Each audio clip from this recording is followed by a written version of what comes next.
punya bonsai. Tu tiap macam lagi terang ada pihak. Ianya dah macam minta ketiknya dah bertanya lah. Bisa lah, mana bisa lah. Boleh bisa ada tu. Ya. Sangko pihak kok apa? Ah. Dia nang cair. Itu tanang lah Motor pihak. baru. Elok-elok tu lah pihak udah balik tu baru bisa. Kan elok je pihak kau dah mah. Jangan melawan lah pihak Ion lah kecil dah balik tu baru. Iyalah. Barabuah ada pihak tu baru. Rumah balik tu rumah daripada istana. Atau bila kadek ketean. Apa? Papunya tu. Dia tu.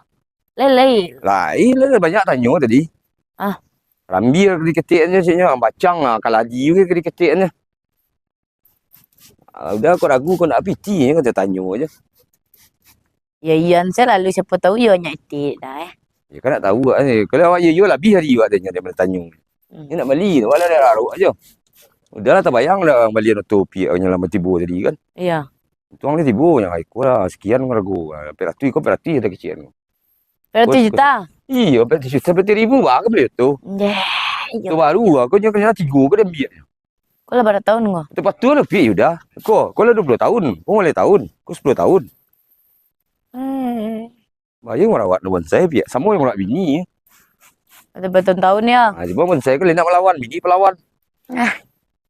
Cepat. Ada piak melawan. Itu lepas tu lah. Piak nak ada udah. Piak pelawan. Jadi bila tu? Bila kira-kira dah. Mau motor baru dah.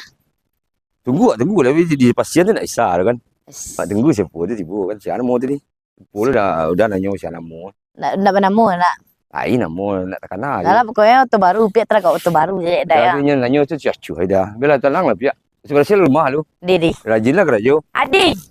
Ni balik tu dia piak cik. Betul balik ni. Untuk bini kau si balian cik. Tu aku ke bini.